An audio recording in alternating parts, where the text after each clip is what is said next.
ಎಲ್ರಿಗೂ ನಮಸ್ಕಾರ. Welcome back to my YouTube channel. ನನ್ನ ಯೂಟ್ಯೂಬ್ ಚಾನಲಲ್ಲಿ ನಾನು ಕೃಷ್ಣ ದೇವ ಸರ್ವೋತ್ತಮ ಪರಮಪುರುಷ ಈ ಬುಕ್ಕನ್ನು ಓದುವುದರ ಮುಖಾಂತರ ಯಾರಿಗೆಲ್ಲ ಬುಕ್ಕನ್ನು ಓದೋಕ್ಕೆ ಟೈಮ್ ಇರಲ್ಲ ಅಂಥವರು ಈ ವಿಡಿಯೋನ ನೋಡಿ ಕತೆಗಳನ್ನು ಅರ್ಥ ಮಾಡ್ಕೋಬೋದು. ಹಾಗೆ ನನ್ನ ಧ್ವನಿಲಿ ಕೂಡ ನೀವು ಕೇಳ್ಬೋದು.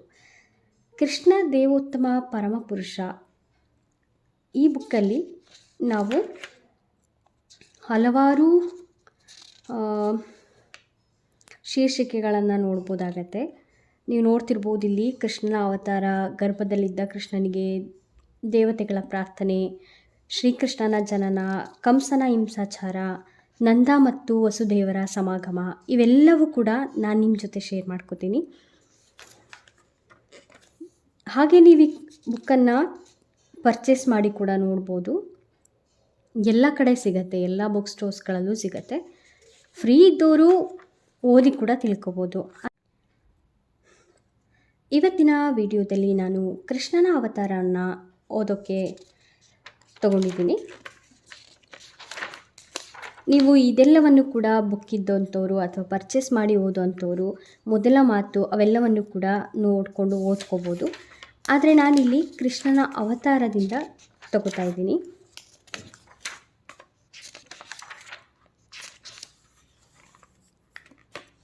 ಕೃಷ್ಣನ ಅವತಾರ.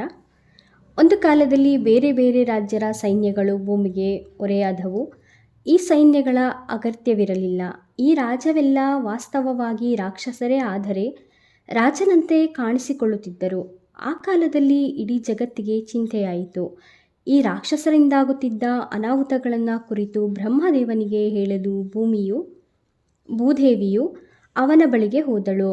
ಭೂದೇವಿಯು ಒಂದು ಗೋವಿನ ರೂಪವನ್ನು ಧರಿಸಿ ಕಣ್ಣೀರಿಡುತ್ತಾ ಅವನ ಮುಂದೆ ನಿಂತಳು. ಅವಳಿಗೆ ತನ್ನ ಮಕ್ಕಳ ಸಾವಿನಿಂದ ದುಃಖವಾಗಿತ್ತು. ಬ್ರಹ್ಮದೇವನಲ್ಲಿ ಅನುಕಂಪವನ್ನು ಜಾಗೃತಗೊಳಿಸುವಂತೆ ಅಳುತ್ತಿದ್ದಳು. ಭೂಮಿಯು ವಿಪತ್ತಿನ ಸ್ಥಿತಿಯಲ್ಲಿರುವುದನ್ನು ವರ್ಣಿಸಿದಳು. ಇದನ್ನು ಕೇಳಿದ ಬ್ರಹ್ಮದೇವನಿಗೆ ವ್ಯಾಕುಲವಾಯಿತು. ಅವನು ವಿಷ್ಣುವಿನ ನಿವಾಸವಾದ ಕ್ಷೀರಸಮುದ್ರಕ್ಕೆ ಹೊರಟನು. ಶಿವನ ನಾಯಕತ್ವದಲ್ಲಿ ಎಲ್ಲ ದೇವತೆಗಳು ಅವನೊಡನೆ ಹೋದರು. ಭೂದೇವಿಯು ಅವರನ್ನು ಹಿಂಬಾಲಿಸಿದಳು. ವಿಷ್ಣುವು ಹಿಂದೆ ಮಹಾವತಾರವನ್ನೆತ್ತಿ ಭೂಗ್ರಹವನ್ನು ರಕ್ಷಿಸಿದ್ದ. ಕ್ಷೀರಸಮುದ್ರದ ತೀರವನ್ನು ತಲುಪಿ ಬ್ರಹ್ಮದೇವನು ವಿಷ್ಣುವನ್ನು ಸುಪ್ರೀತಗೊಳಿಸಲು ಪ್ರಾರಂಭಿಸಿದನು. ವೈದಿಕ ಮಂತ್ರಗಳಲ್ಲಿ ಪುರುಷ ಸೂಕ್ತ ಎನ್ನುವುದು ಒಂದು ಬಗೆಯ ಪ್ರಾರ್ಥನೆ. ಸಾಮಾನ್ಯವಾಗಿ ದೇವತೆಗಳು ಪುರುಷ ಸೂಕ್ತವನ್ನು ಪಠಿಸುವ ಮೂಲಕ ದೇವೋತ್ತಮ ಪರಮಪುರುಷನಾದ ವಿಷ್ಣುವಿಗೆ ಪ್ರಣಾಮ ಮಾಡುತ್ತಾರೆ.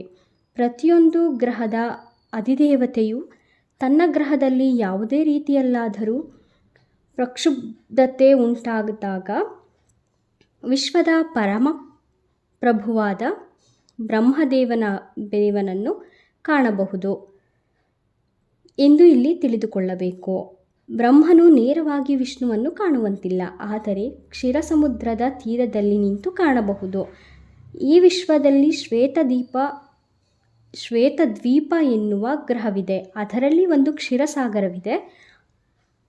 ಆ ಗ್ರಹದಲ್ಲಿ ಉಪ್ಪು ನೀರಿನ ಸಮುದ್ರವನ್ನು ಇರುವಂತೆಯೇ ಇತರ ಗ್ರಹಗಳಲ್ಲಿ ಬೇರೆ ಬೇರೆ ರೀತಿ ಸಮುದ್ರಗಳಿವೆ ಎಂದು ವೈದಿಕ ವಾಗ್ಮಯವು ಹೇಳುತ್ತದೆ. ಎಲ್ಲೋ ಒಂದು ಕಡೆ ಹಾಲಿನ ಸಮುದ್ರವಿದೆ, ಮತ್ತೊಂದು ಕಡೆ ತೈಲಸಾಗರವಿದೆ, ಇನ್ನೊಂದು ಕಡೆ ಮಧ್ಯದ ಸಮುದ್ರವಿದೆ. ಹೀಗೆಯೇ ಬೇರೆ ಬೇರೆ ಬಗೆಯ ಸಮುದ್ರಗಳಿವೆ. ದೇವೋತ್ತಮ ಪರಮಪುರುಷನಾದ ಕ್ಷೀರೋದ್ಭಕ್ಷಾಯಿ ವಿಷ್ಣುವನ್ನು ಸುಪ್ರೀತಗೊಳಿಸಲು ಯಾವಾಗಲೂ ದೇವತೆಗಳು ಪಠಿಸುವ ಪ್ರಾರ್ಥನೆಯೇ ಪುರುಷ ಸೂಕ್ತ. ಅವನು ಕ್ಷೀರಸಮುದ್ರದ ಮೇಲೆ ಮಲಗಿರುವುದರಿಂದ ಅವನಿಗೆ ಕ್ಷೀರೋದಕಶಾಯಿ ವಿಷ್ಣು ಎಂದು ಹೆಸರು. ಈ ವಿಶ್ವದಲ್ಲಿ ಎಲ್ಲ ಅವತಾರಗಳು ಆಗುವುದು ಈ ದೇವೋತ್ತಮ ಪರಮಪುರುಷನಿಂದಲೇ. ದೇವತೆಗಳೆಲ್ಲರೂ ಪುರುಷ ಸೂಕ್ತವನ್ನು ಹೇಳಿ ದೇವೋತ್ತಮ ಪರಮಪುರುಷನಿಗೆ ಪ್ರಾರ್ಥನೆ ಮಾಡಿದರು. ಉತ್ತರವೇನೂ ಬಂದಂತೆ ಕಾಣಲಿಲ್ಲ.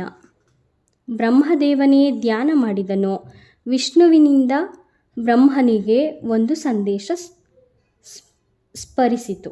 ಬ್ರಹ್ಮನು ಈ ಸಂದೇಶವನ್ನು ದೇವತೆಗಳಿಗೆಲ್ಲ ತಿಳಿಸಿದನು.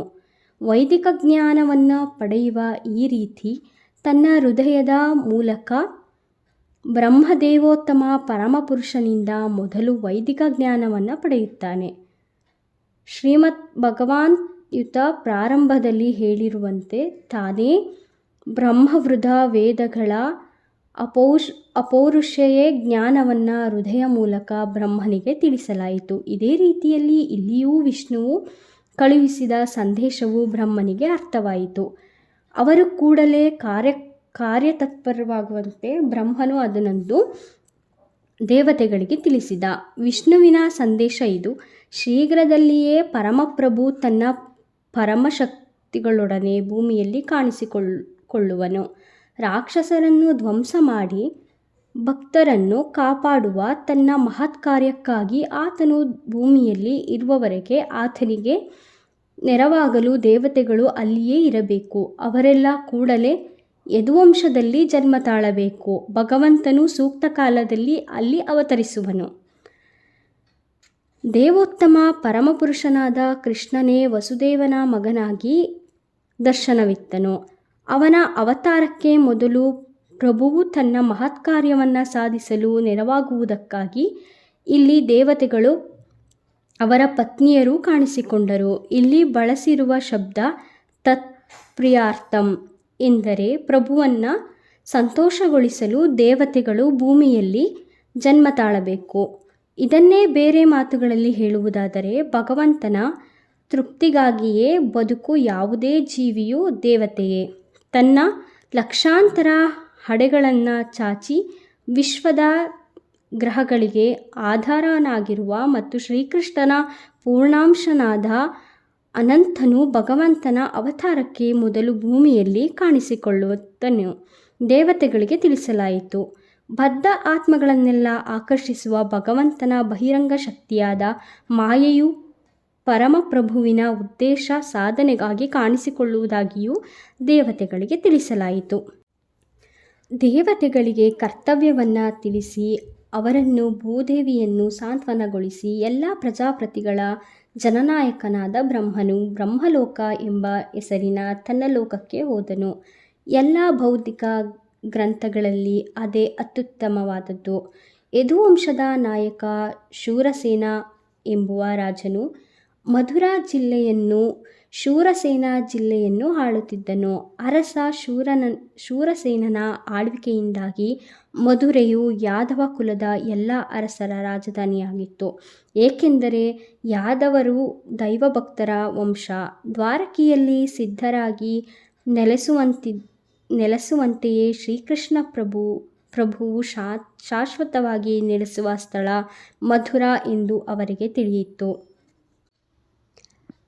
2 ಪೇಜಾಗುವಷ್ಟು ಇವತ್ತಿನ ಕಥೆಯನ್ನು ಓದಿದ್ದೀನಿ. ಮುಂದುವರೆದ ಭಾಗನ ನೆಕ್ಸ್ಟ್ ವಿಡಿಯೋದಲ್ಲಿ ಅಪ್ಲೋಡ್ ಮಾಡ್ತೀನಿ. ವಿಡಿಯೋ ಜಾಸ್ತಿ ಲೆಂತಿ ಇದ್ದರೆ ನಿಮಗೆ ನೋಡೋಕ್ಕೂ ಕೂಡ ಹಿಂಸೆ ಆಗ್ಬೋದು. ಸ್ವಲ್ಪನೇ ನಾನು ಒಂದು 5ರಿಂದ 10 ನಿಮಿಷದ ಒಳಗಡೆ ಹಾಕೋಕ್ಕೆ ಟ್ರೈ ಮಾಡ್ತೀನಿ. ಇಷ್ಟ ಆದರೆ ದಯವಿಟ್ಟು ಸಬ್ಸ್ಕ್ರೈಬ್ ಮಾಡ್ಕೊಳ್ಳಿ. ಹಾಗೆ ಏನಾದರೂ ಒಂದು ಸ್ವಲ್ಪ ಮಿಸ್ಟೇಕ್ ಇದ್ದರೂ ಕೂಡ ಅದನ್ನು ನನಗೆ ತಿಳಿಸಿ. ನಾನು ಎಲ್ಲವನ್ನು ಕರೆಕ್ಟ್ ಮಾಡ್ಕೊಳ್ಳೋದಕ್ಕೆ ಟ್ರೈ ಮಾಡ್ತೀನಿ. ನೆಕ್ಸ್ಟ್ ವಿಡಿಯೋದಲ್ಲಿ ಸಿಗ್ತೀನಿ.